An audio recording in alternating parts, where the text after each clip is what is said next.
Can you imagine the celebrations in Minnesota if they get themselves a quarterback without having to make that trade?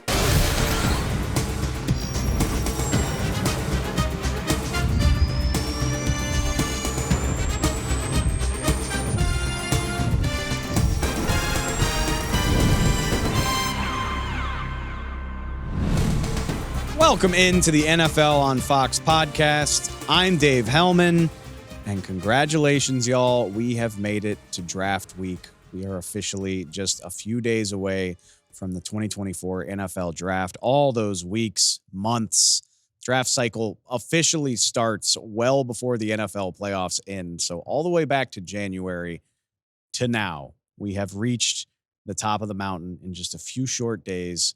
We don't have to guess, speculate, listen to smoke screens anymore. We will have our answers as this year's draft gets underway from Detroit on Thursday night. It's so close, I can taste it. But I wouldn't be doing my job right if we weren't doing everything we could to get you ready. If you're not, never fear. So much coming your way. We've got a loaded week in store on the pod. We're about to talk to Greg Auman, FOX Sports NFC South reporter, go over some bold predictions, recklessly speculate about what we might see happen on Thursday. Also, we have Bucky Brooks coming on for one last draft preview later this week, and former NFL head coach with both the Panthers and the Commanders, Ron Rivera, is coming on for draft insights, a guy who has spent a lot of time in war rooms and going through the draft process at the top of the NFL chain of command, is going to walk us through what that's like. I cannot wait for that conversation. I'm looking forward to it. Needless to say, you're going to want to be subscribed. Spotify, Apple Podcasts. Go find our YouTube channel, NFL on Fox. So much content leading up to the draft. And then on Friday, when the first round is over, we will have a first round recap going over the first 32 picks, whatever madness transpires, who goes where. We will have it all for you on Friday. And we're still not done. On Monday, we will be back with a full recap, all 7 rounds, everything that happened during this year's draft. We will have up-to-date, rapid, insightful commentary on all of it. It's one of the busiest weeks of the offseason. It's my favorite week of the offseason as a draft nerd. I'm looking forward to it. Make sure you're subscribed. Make sure you're ready for all the good stuff we got coming your way. That's what's to look forward to in the future. But right now, before we jump into our conversation with Greg Auman about the draft, some interesting, we'll call it interesting NFL news coming out on Monday. All of it, or most of it anyway, pertaining to the Denver Broncos. And a very interesting day in Denver. It started Monday morning. The Broncos unveil new uniforms. You like them, you don't like them. That's for you to figure out.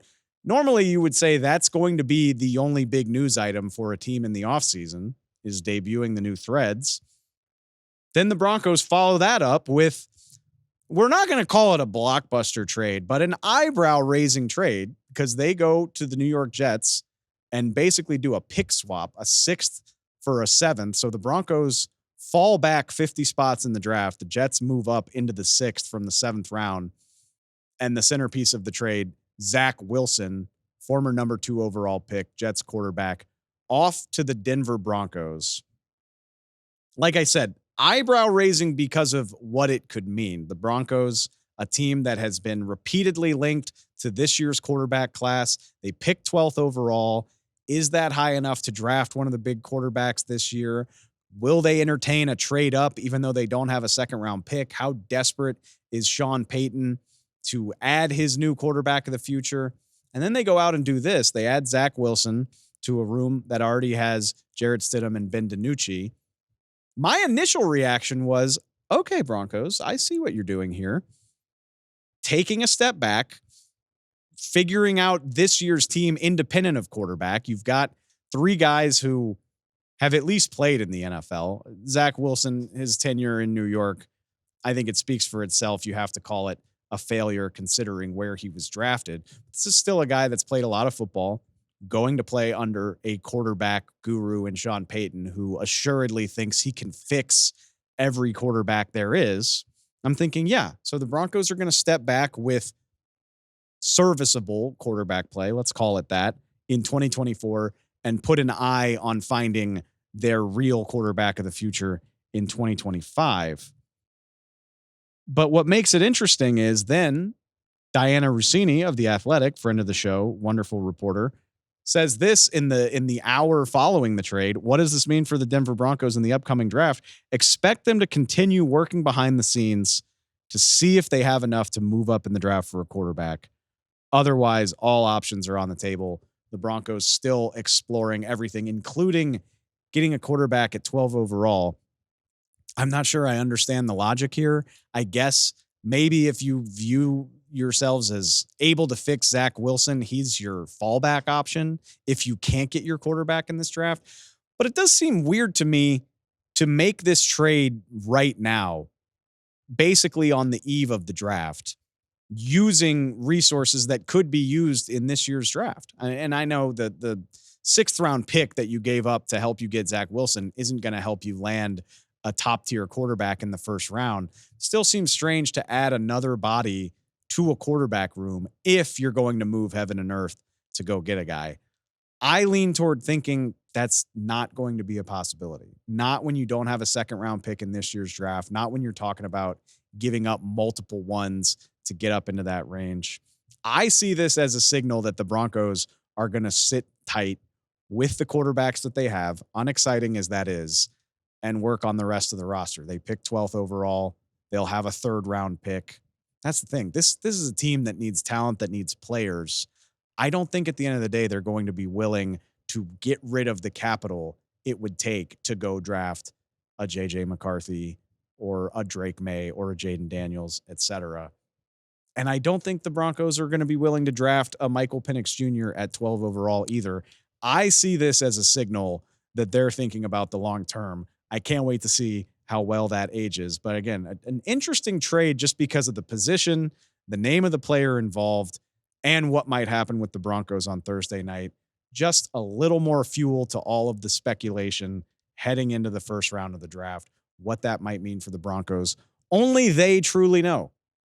But to me, it does seem like a signal that maybe they play the long game at the quarterback position.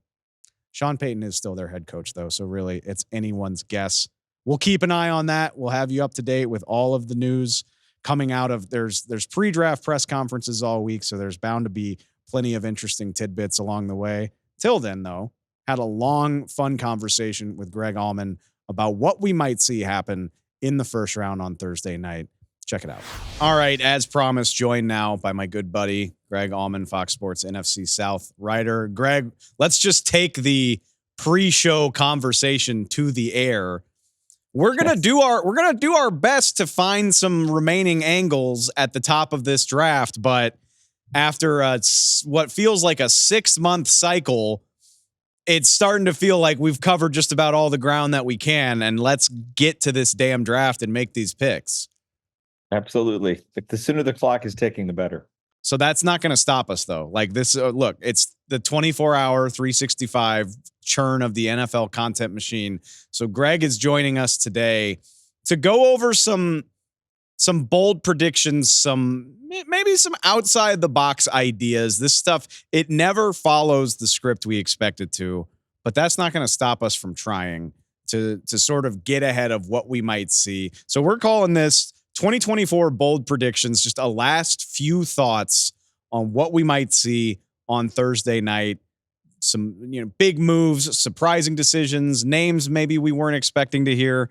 Just try to cover all of our bases if we haven't done that already. So Greg, you are my highly esteemed guest. I'm going to throw it over to you. What is your first bold prediction of what we might see on Thursday night? Everything has been discussed already, so that it's hard to find bold. Like if you say something that hasn't been already floated and mocked and everything, it's got to be really out there.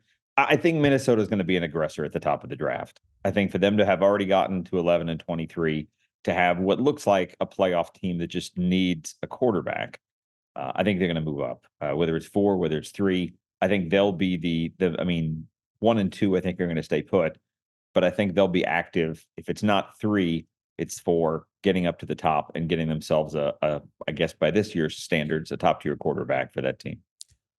I agree with you, and I'm not using this as a bold prediction, but I'm just sort of thinking through the angles of this because that's the common logic. We all know Caleb Williams is going to be a Bear on Thursday night, and everybody, myself included, says Washington's going to hang in there and they're going to make that number 2 pick as well. If we're looking for bold, is there any chance that that's not true? Like, I don't think Washington is going to be willing to dip all the way down to 11 where the Vikings are. But, we've talked about the New York Giants. We've talked about potential surprise suitors. Is there any room for possibility that could be on the table? I don't really think so. But again, I'm just trying to cover all my bases. Well, like the idea that they had a group visit, if you will, almost like a recruiting weekend in college football and brought them all in. To me, again, it could just be covering all their bases. But to me, it brought the idea that maybe there's more than one that they like there. And if so, they're not a one player away team at 2. So I like the idea of if there is just a massive offer, if the Vikings want the second guy off the board and they're offering 11 and 23 and next year's 1 and a 2 or something like that, I do think that would carry some weight with Washington. And I think they know they could. You think about what Arizona did last year, where you trade down and then you trade back up, maybe to 6. If they're cool with the third or the fourth quarterback in that group, they should trade down because you're going to get a lot for that number 2 pick. Whether it's Daniels, whether it's May, whoever they're high on, you can ransom a pick. Teams never give up more than in overspending to get a quarterback at the top of a draft when they need one. Washington does have as much big time ammo as anybody in this year's draft. That would be, I think, ultimately why I don't think this happens is because it eventually, like, I think there's a point where you get too cute, like if you like a guy enough that you would trade back up to take him at 4 instead of 2, just take that guy at 2. I don't think you need to. Not where you want to skim. That's the thing. If you were at 2 and you're a team that's kind of needed quarterback answered for a while, for you not to take the best option available, at least you're not actively trading up, but at least take the guy at 2, especially with new ownership, new coaching, new everything there.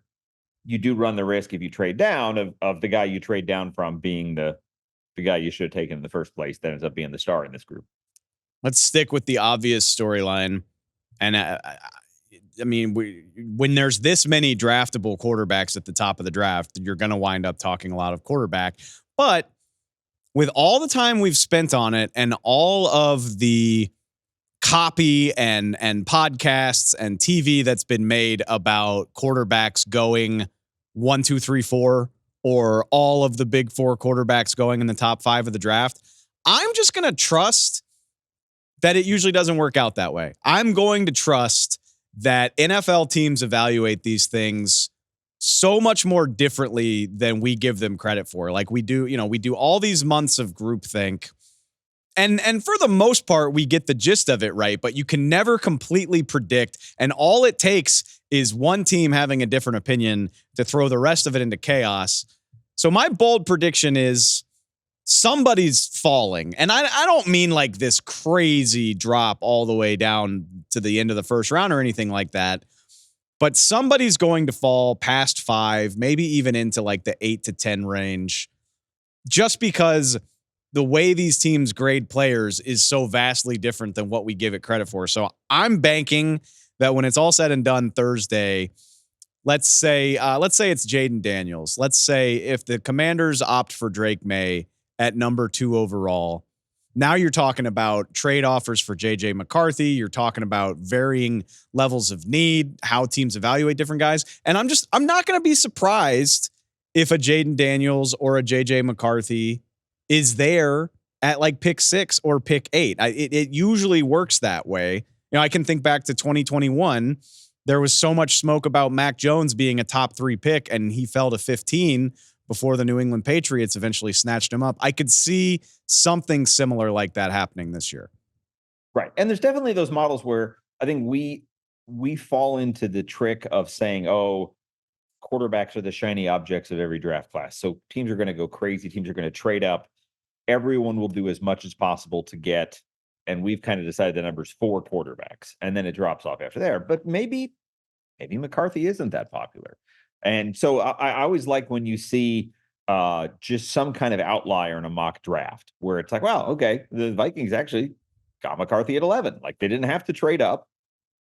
They just recognized that maybe not everybody was so enamored with him that they would move up. Giants pick a different need at 6. There's a couple of non-QB teams between them. And next thing you know, he's there at 11. And they didn't have to give up much to get the guy they wanted. Some people had him getting at 3 or 4. Yeah, and I brought up a similar thing, a similar idea in this vein is, I think, the narrative around the New England Patriots right now is quarterback or trade down. And that certainly makes a ton of sense. But then you think of it inside the Patriots war room where they have this very specific board. If the 2 guys that they love the most are gone in the top 2, and they don't really love their option at 3, and maybe they're not getting the phone calls they were hoping for, Marvin Harrison Jr. is sitting right there as well. I think stuff like that gets lost in, we'll call it the groupthink. And I get it. Like, we all think the same way because these things make sense, but I'm just here to tell you this stuff never completely goes according to script. And so I think one of these guys, like I said, it's not going to be a huge fall, but I just don't think we should be surprised if one of these guys is there at 8, 9, 10. Yeah. I mean, can you imagine the celebrations in Minnesota if they get themselves a quarterback without having to make that trade? I mean, I don't think that's likely, but how exciting would that be? Oh, yeah. Well, and you mentioned Marvin Harrison. I go back. Marvin Harrison was probably the first real draft crush in this class for me as just an elite. Wow, that guy's going to be 100 catch, 10 touchdown guy every year of his career. And I think because he's out of sight, out of mind, he didn't do anything at combine. I think we've forgotten about how good he was as a receiver. And if I go back to like November, I wanted to know where Marvin Harrison was going to go. And I don't even know that I thought of all these quarterbacks as being elite top 5. Everybody knew Caleb would be, but wasn't necessarily sold on May. Certainly not as much on McCarthy. I definitely like Daniels, but I'm intrigued now. When I think about what's going to be fun to watch, I'm curious to see where Marvin Harrison goes, maybe even more than the quarterbacks at the top. There's so much room for variance. Like I just said, I think 3 is at least possible. And then depending on what does happen with the quarterbacks, I can at least imagine him falling as low as 5. It's hard to imagine he gets farther than 5. Yeah. It's hard to imagine he gets past 5 though, just because I think he is the talent that somebody would be willing to come up for if he did slip to, let's say, 5, maybe 6. But right. Yeah, I get, like, you can't take this stuff for granted, I guess is the point. Right. Well, and the Chargers are a team that's so void of receiver that if they would have to really like one of the other receivers maybe to not take him if he were to fall to them, I guess. Which along those same lines, there's bound to be teams with a higher grade on Malik Neighbors or Roma Dunze. We'll see how that plays out. Let's keep it pushing with your next bold prediction for the first round of the NFL draft. I feel like all of our position talk is on 3 positions, which is quarterback, tackle, and receiver. And they're strong. It's going to be probably half the first round just in those 3 positions. I do think corner is going to be a position that ends up being good in this draft. I think there are 4 or 5 guys by the time the first round's done that will be in there. And that could be, if you think about, legacy positions, I think corner could be really good in this draft. Maybe more so than one of those 3 positions that everyone's talked about as the depth and the strength of this 24 draft class being just quarterback, tackle, and receiver. Let's talk about that because you're so right. And that's going to be one of my other bold predictions, so I don't want to give it away. But you're right. There is so much focus on those positions. And the narrative is that the defensive talent is down. Maybe that's true, but how far do we expect the league to let defenders sit around until there's a run on defensive talent? Whether it's, like you said, the cornerbacks, Terry and Arnold, Quinion Mitchell, the edge rusher, Dallas Turner, which I think Dallas Turner, he picked such a bad year to become draft eligible because, you have a Alabama trained, Alabama developed double-digit sack edge rusher like Dallas Turner. I think he would be getting a lot more hype in a year with less quarterbacks and less wide receivers. But would it be shocking? I think everybody pegs him to go like 8 overall to the Atlanta Falcons.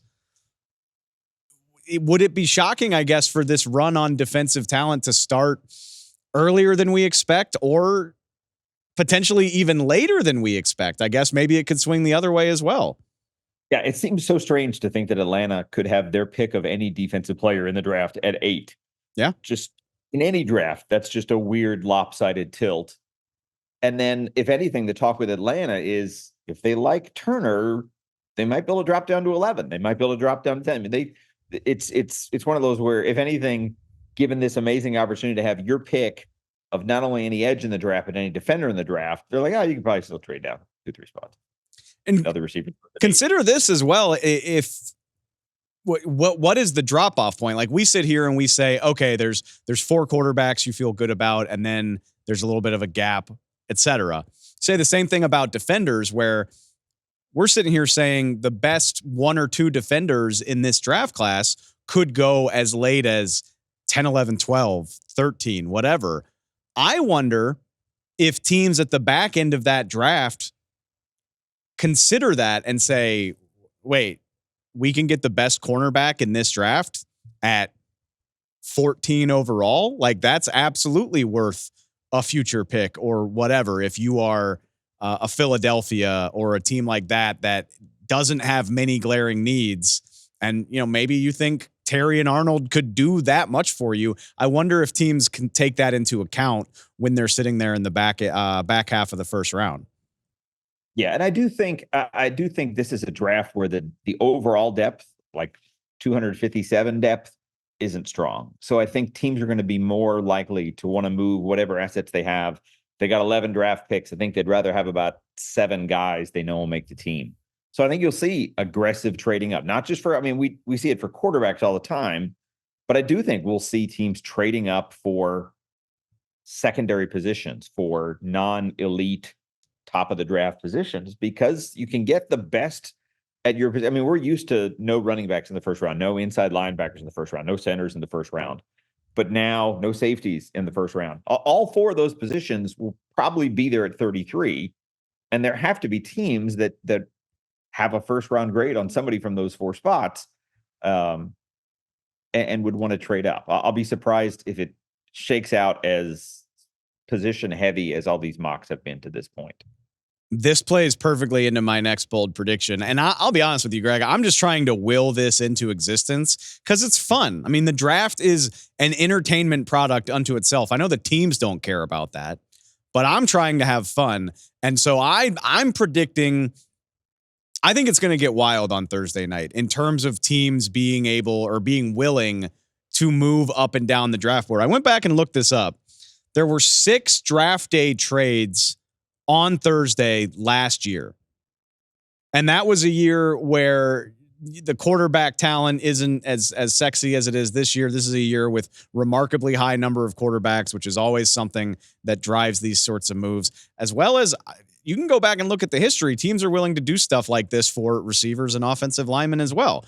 I went back even further. There were 9 draft day trades in 2022.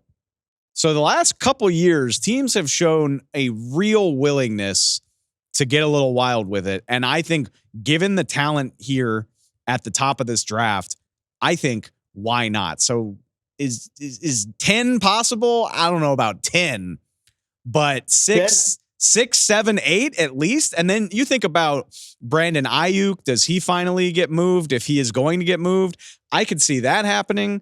I could see teams trading up for quarterbacks, jumping up to get guys that are falling or to address premium positions. Again, the classic story of why are we going to wait for offensive tackle 6 where we are, or if we have a shot at the second or third one, let's go do it. I think that's going to happen on Thursday night.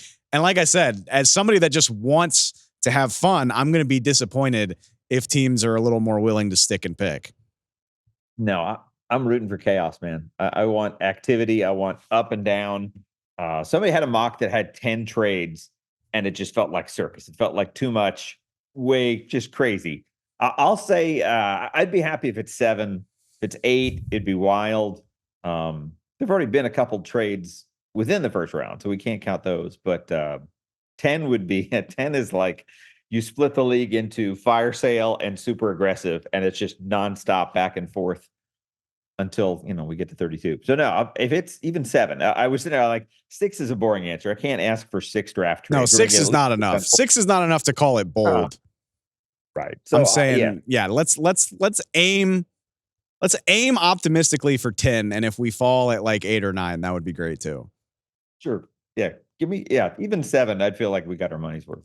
Do you think, and it's something I'm always so curious about, the idea, like teams basically realizing that draft picks are not worth the level of importance that we ascribe to them. The idea of like, oh my God, you get a future first round pick, and then you go look at the track record of teams using these picks, and it's not good enough that you should be afraid to make deals like this. The Rams come to mind immediately as a team that's like, oh, give me a proven commodity over a future first round pick that might not be any good. I mean, that's why the Rams are about to make their first round selection in like 8 years. Do you think there's any more willingness to get aggressive like that as teams sort of cope with the actual value of a major draft pick?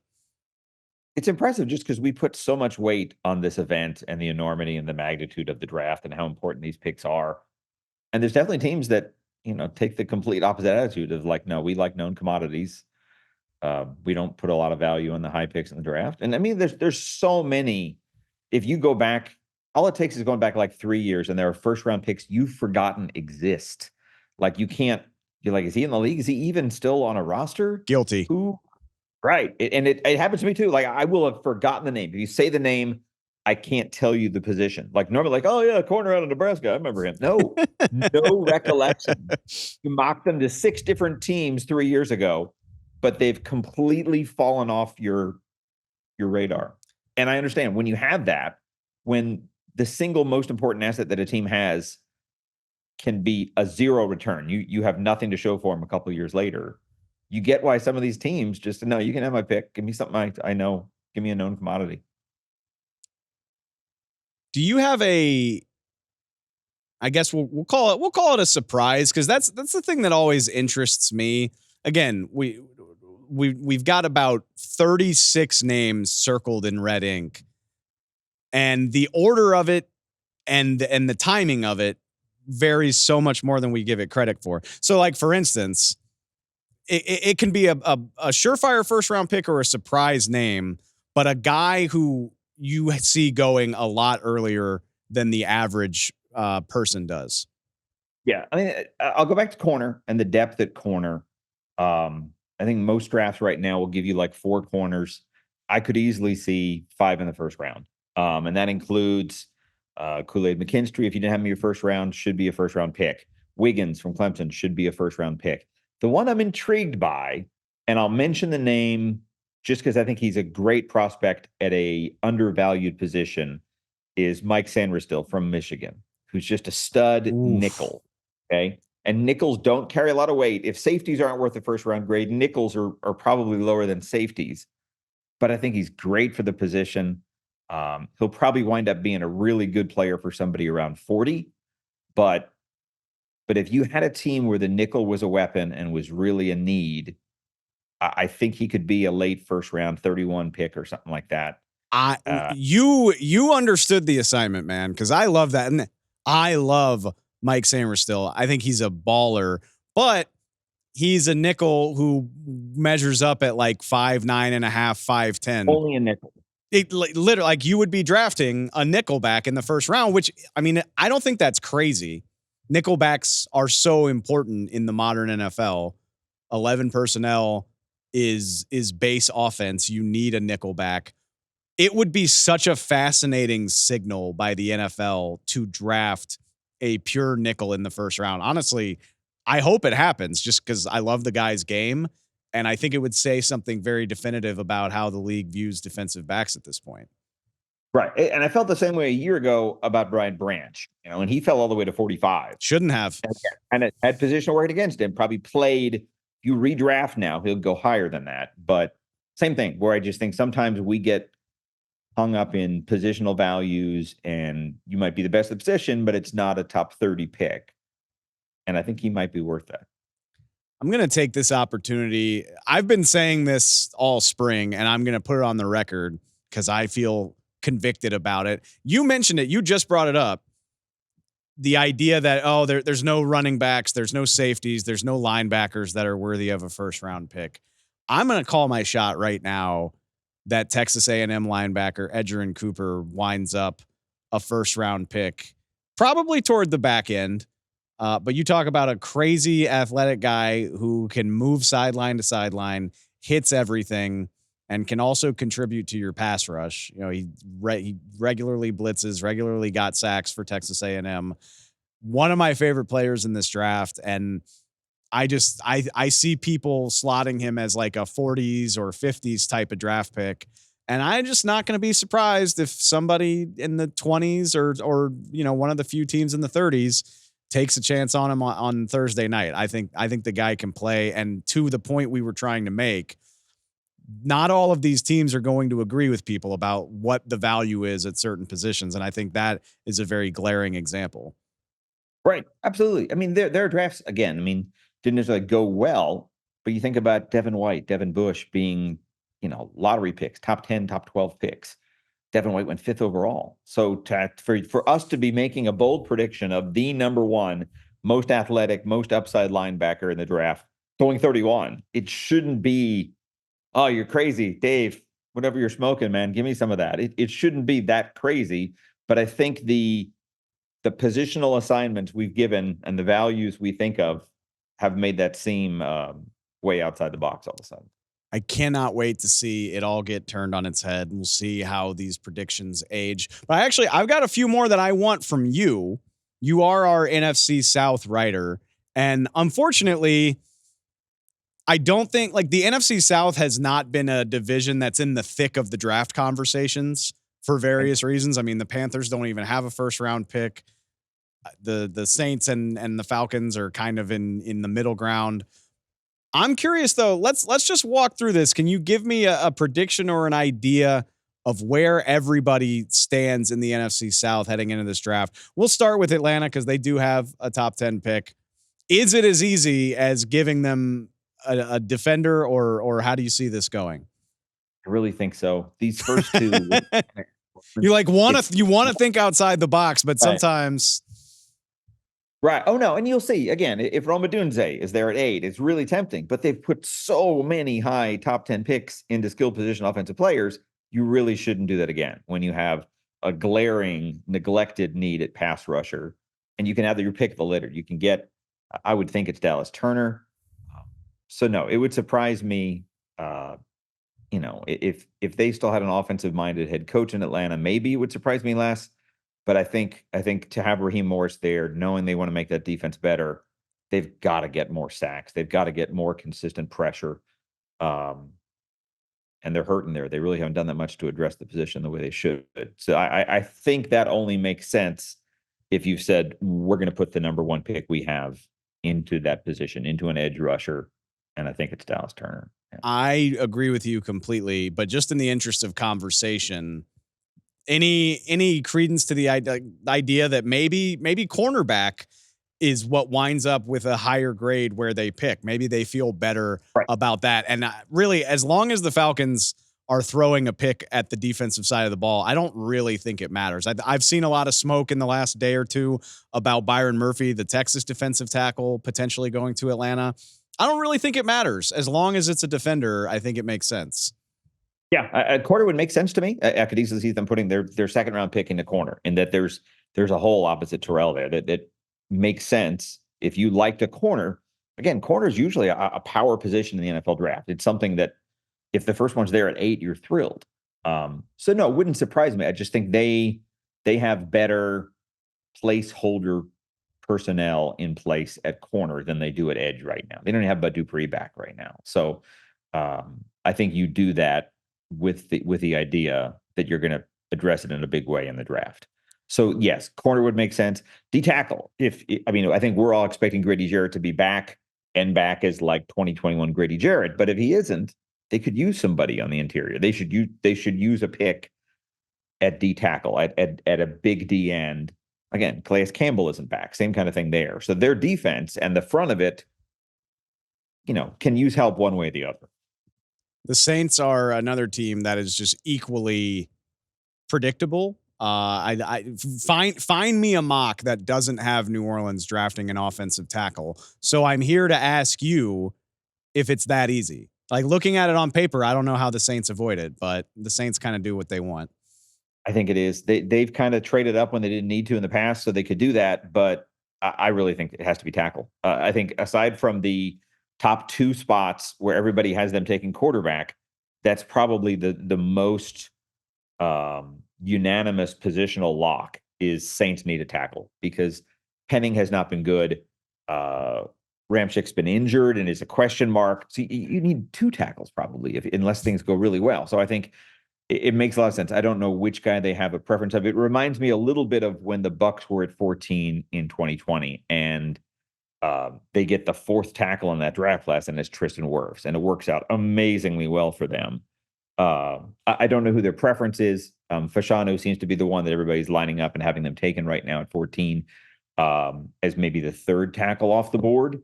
I think that's a smart pick for them. I think that answers it. He's a guy that you can step in and feel like you have an upgrade at a glaring positional need without having to trade up or do anything more than that. And I'm looking for a reason. Again, I'm burned out on this stuff. I'm looking for a reason to put somebody else in New Orleans. Right. But when you consider the need and what will be available to them, I mean, there's so many tackles. Even if 3 of them get drafted before the Saints pick, there will still be a guy worthy of the 14th overall pick. That would be, you want to talk about bold predictions. That would be pretty shocking if the Saints did something besides drafting an offense. But yeah, other than tackle.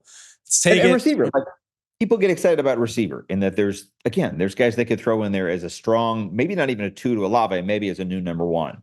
If one of those top 3 receivers were to fall, yeah, that'd be great for that offense. But if you can't protect your quarterback, it probably doesn't matter that you have a deep threat. I still think even with the excitement of another A-list receiver there, they could use one. They need a tackle more. I think Derek Carr's best hope of success is having an offensive line that can give him time, more so than whatever you're going to find at receiver in the first round.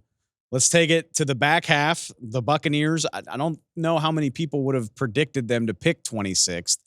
I am curious, though, like, I don't feel like the vibes around the Bucs. I don't know if people have them in the Super Bowl conversation, how well they followed up now that they brought back all of their key free agents. I'm beyond curious what you see as their biggest need. Again, based on the fact that they managed to retain most of the guys that they care about. Like, this is a pretty complete team on paper, but what do they need to address to be better potentially than they were last year? Right. I think it starts with interior offensive line. I think between left guard and center, if they can add a starter and upgrade there, it makes their line better. It makes their offense better. You think about who they've lost. They didn't lose many people in this offseason, but the 2 guys they lost on defense are Devin White and Carlton Davis. So linebacker and corner now line up as positional needs, maybe not number 26 first round needs, but kind of in the first 3 rounds, you should address it. I guess you go to receiver. You could say receiver just because Mike Evans and Chris Godwin aren't going to be there forever, and they could probably use a strong 3 who can end up eventually being a 2 or a 1 someday in the distant future. But no, I would start with interior offensive line and probably center ahead of guard.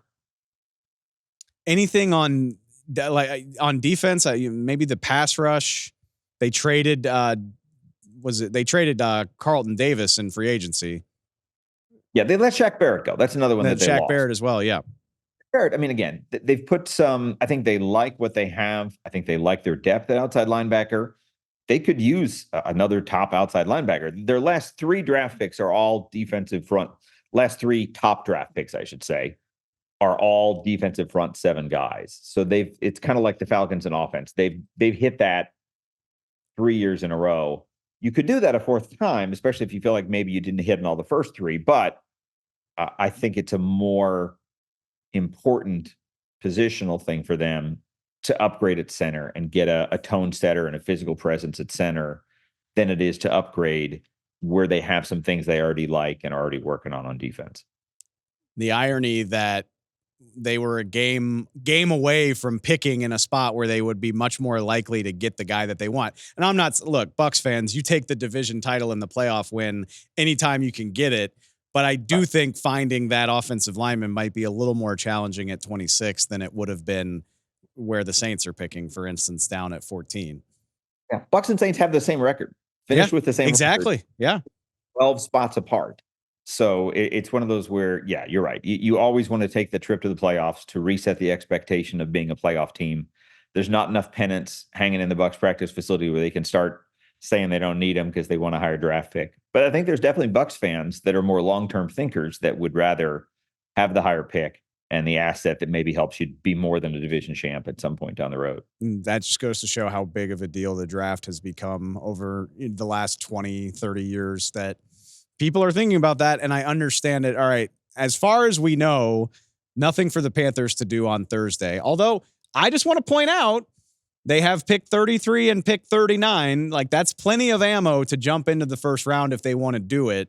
But considering all of the needs on that roster, I'm just not sure how you justify that. Yeah, I think they need as many darts in the middle of the bulls, close to the bullseye as you can. So 33 and 39. If anything, I think they're going to get offers at 33 from everybody realizing who the oversights were and who the misses were on day one.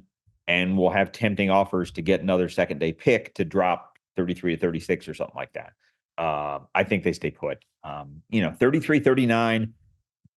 Two of the positions that have good depth in that area, receivers one, they definitely need to take a receiver with one of those two picks. You can get like a Keon Coleman or a Troy Franklin or one of these types that are like the sixth or seventh receiver in this draft, but would be solid, close to receiver one. Probably not the same total production that a Deontay Johnson has, but long term can be your best receiver you get out of 33 or 39. I think they need a pass rusher. Again, edge. Some of these guys that we think are late first rounders, if one of those fell to 33, that'd be falling right into the wheelhouse of what Carolina wants to.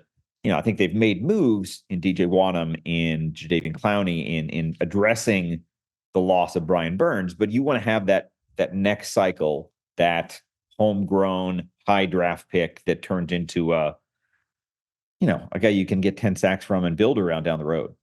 This is going to sound silly to say about a team that had the worst record in football, but I'm intrigued and excited about where the Panthers are. Like, they did some good stuff in free agency. Obviously, I mean, when you're that bad and you have that much cap space, you've got to spend money. That's just how it works. But I think they did a solid job of addressing their needs. They can go into this draft very purely if you don't have to force it anywhere. I would please maybe throw some resources on the offensive side of the ball to help us figure out if Bryce Young is a viable quarterback. But other than that, there's any of half a dozen different directions they could go, and I think it would make sense. Right. Absolutely. You just want to be able to evaluate him fairly. And I don't know that you really got a chance to do that his rookie year because it was so little around him. So they've added, they've added two guards. You spend $150 million on two guards that will now upgrade the front of that pocket and that offense line in general. I think in Deontay Johnson, you've added a receiver. I think defensively, I'm amazed how much they've changed. That was their bread and butter 2 years ago, probably what they did best last year. And 4 of their 6 top tacklers are gone.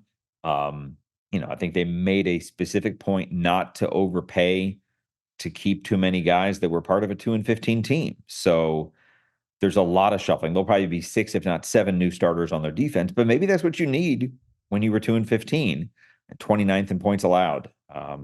I think they needed change and they've gotten that. And this draft is their first chance to really make a difference with new players for this coach, for this GM, for these schemes. I mean, really the only guys from last year that I would be hell-bent on retaining are A, Bryce Young, because of what you gave up to get him. You can't give up on him that quickly. And B, knowing that, I mean, we've known they're trying to shop Brian Burns for 2 years. So at that point, it's Derek Brown, and they successfully retained him. So, like I said, excited's not the right word because we don't know if Bryce Young is a good quarterback, but I'm intrigued by the opportunities in front of the Panthers. That's my best spin job for Carolina as we wait to see what they do on Friday. All right, Greg, before we get you out of here, we got one last thing to do with the help of our wonderful sponsors, because it's time now for what we're calling the best home fit. Essentially, a player, a pick in this year's draft that just beautifully fits a certain team, a certain city, your favorite match, if you will, in the first round of this year's draft. It's brought to you by Zillow. Agents, tours, loans, homes. Make sure you go check out everything Zillow has to offer. All right, Greg, you are the guest. I'm going to put you on the spot. What is your favorite home fit between player and team at the top of this year's draft? Another one of these pairings where everybody is mocking it and it makes sense for everyone. So you wonder if it's actually going to happen. But I like Joe Alt and the Titans at 6. It's not sexy in this world of quarterbacks and receivers in fantasy football to take an offensive tackle, but I think he's the best guy in a great class of tackles. He's a massive human being, 6'8", 325, NFL legacy with his dad. I think it'll be a great pick for Tennessee. I think he goes there at 6, and I think they're better for it. Gives Bill Callahan, the new offensive line coach, the father of new head coach Brian Callahan, a very fun talent to develop. Right after that, and we didn't plan this ahead of time, but I'm going to stand on the table. We already talked about him on this show, but I will stand on the table for Dallas Turner as the pick at 8 to the Atlanta Falcons. And I just want to say, this is not like a consolation prize. Dallas Turner had 10 sacks for the Alabama Crimson Tide. Like, whatever time it took him to break out was because he was playing behind guys like Will Anderson during his Alabama career. This is a player that people should be excited about. And if you're the Atlanta Falcons and haven't had a premier edge rusher for most of the last 15 years, you should be excited about the potential to draft him. I think it's a shame that there are so many quarterbacks and so many exciting receivers that it kind of feels like Dallas Turner is an afterthought. I think he's a really good player, and I don't think Atlanta needs to overthink it that much. Just turn in the card for the best defender in this class at 8 overall and count yourself lucky that it was that easy. Longest drought in the NFL without a 10-sack season. Vic Beasley was their last 10-sack season. And Vic Beasley was a bit of a 1-year wonder as well. So again, like it's all the way back to John Abraham when you talk about a Falcon pass rusher that was steadily getting the job done, getting to the quarterback. And that's why I think it is a wonderful home fit just to send Dallas Turner to Atlanta. So, and very similar with Joe Alt to Tennessee. Sometimes things get overdone because they're just obvious and they make sense. So I think those are both wonderful home fits. Thanks again to Zillow for helping us out. Thanks again to you, Greg Auman, for hopping on the show. The draft is finally here. I wanted to make sure we plugged. You've got a story. Speaking of draft prospects, you've got a story about Oregon center Jackson Powers Johnson on foxsports.com this week. Please give me the rundown. Yeah, I had a fun time. Talked to JPJ, Jackson Powers Johnson. Called him the most interesting man in the NFL draft. The guy's got a burger named after him back in Eugene, Oregon. Wins the Remington Trophy as the best center in college football in his only year playing center in college football. He's a character. He's signing autographs at the NFL Combine. He's signing him Turd Ferguson, and his uncle winds up buying the football that he signed by a wrong name. But no, fun guy, great talent. Kind of wrote a story about how centers aren't necessarily seen as first round picks anymore. But like you said, whether it's Zach Frazier, whether it's Graham Barton from Duke, I think 20, 24, 26, those are all potential center picks. I'm not saying the position is coming back and they're going to be making $30 million a year. But it's 3 guys that I think are all first round worthy, and interested to see how things come together for JPJ there in the end of the first round. I'm just really happy. I looked this up. Jackson Powers Johnson was born in 2003. So for him to get the old Norm Macdonald SNL bit about Turd Ferguson, very impressive, JPJ. I'm rooting for you based on that alone, on top of the fact that his tape is very, very fun. Greg, good work on that. I'm looking forward to reading it, man. Thank you so much again for dropping by the show. I'm sure we'll check in with you when the draft is over. Absolutely. Thanks for doing it, Dave. That does it for today's show. Thanks again to Greg Auman for dropping by. Make sure you go check out his stories over at foxsports.com and the Fox Sports app. So much content heading your way there.